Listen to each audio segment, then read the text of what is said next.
And so it's all triangles that are fitted together, and it's all geometry. So that's kind of where my fascination with geometry really took root.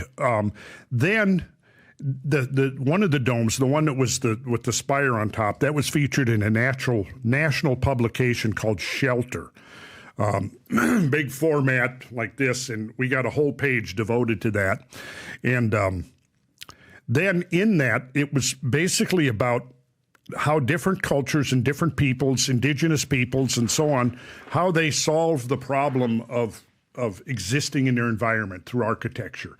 So it was everything from like a yurt, something as simple as a yurt, all the way up to a Gothic cathedral and everything in between.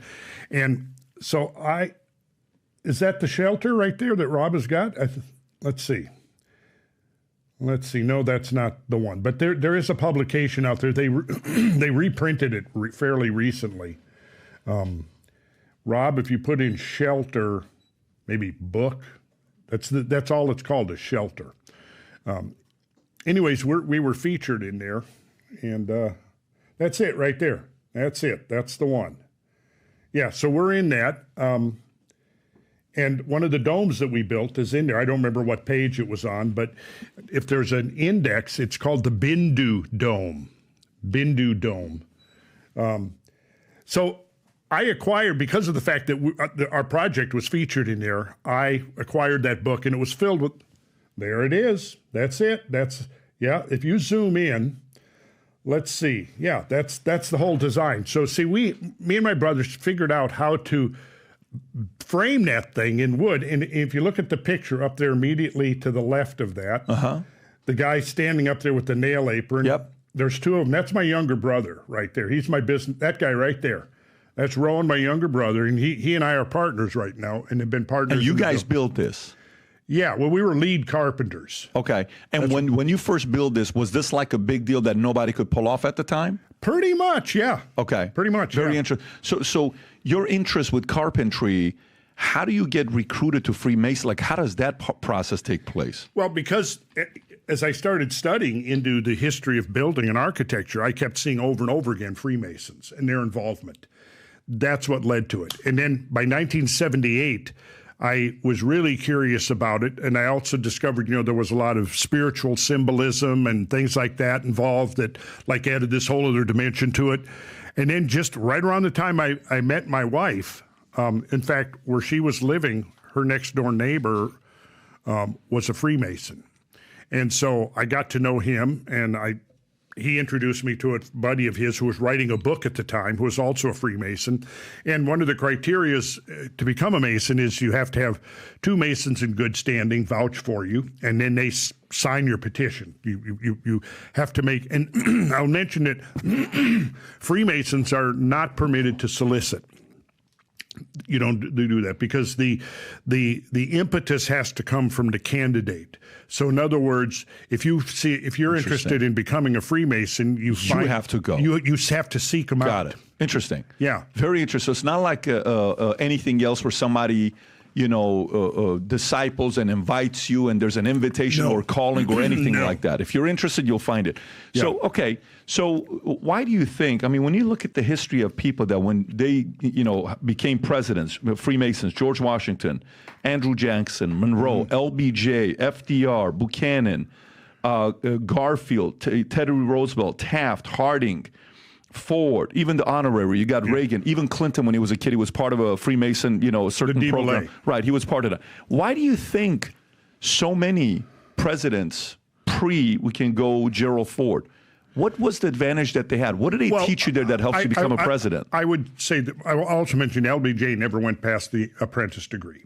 Okay. He never made it to master. Who was the highest ranking out of all of these presidents, by the way? Who made it to 33?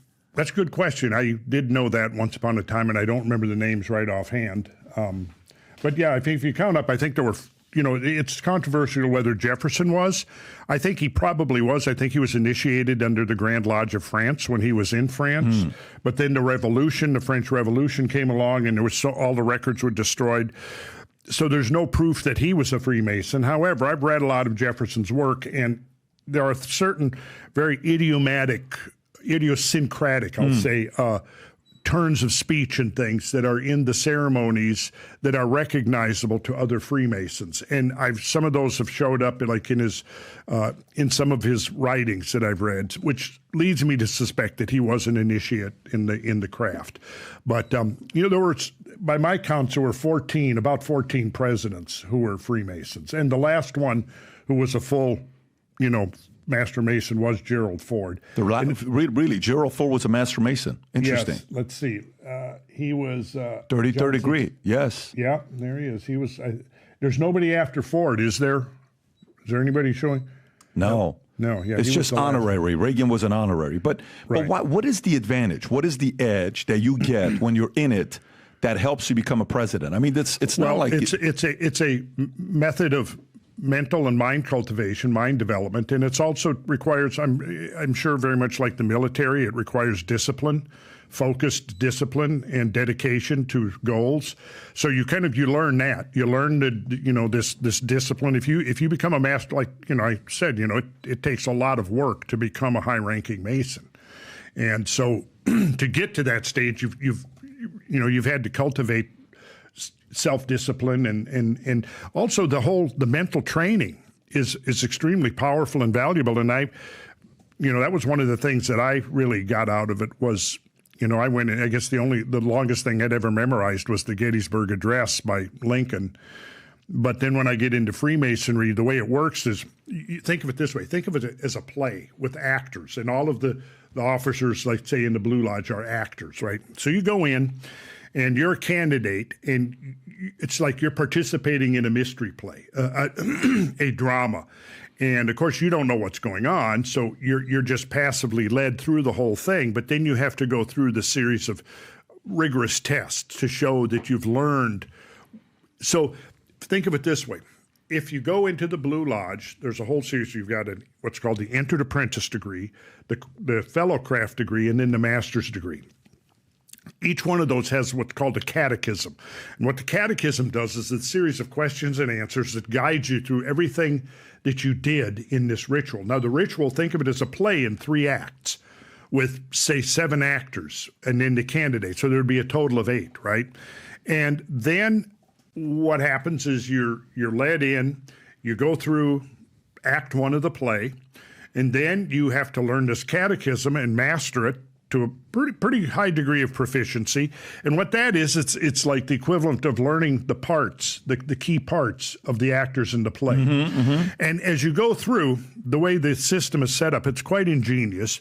When I became an officer in the lodge, I went into what's called the junior steward, which is the lowest officer.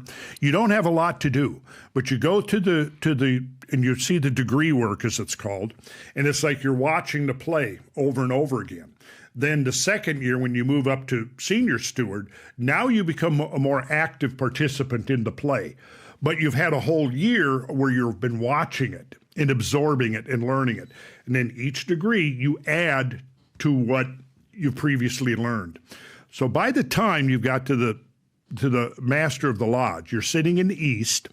Masters always sit in the east. They control the lodge with a gavel.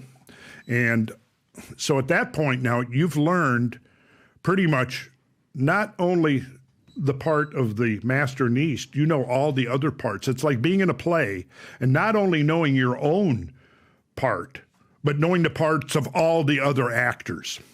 So it might take you 2 hours. When I was in the east, it would typically take us, like if we were going to do an initiation, or a degree work, it would typically take us about 2 hours. Is there a dark side to this secret society, or no? Is there a?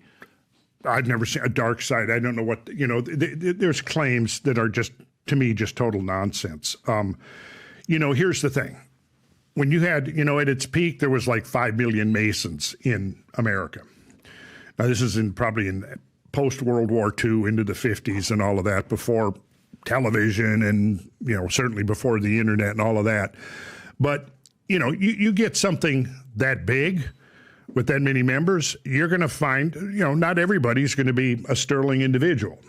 Just like any organization. Got it. You know that. Yeah. Now, sure. I point out that, there was 14 presidents that were Freemasons. That's a lot of power.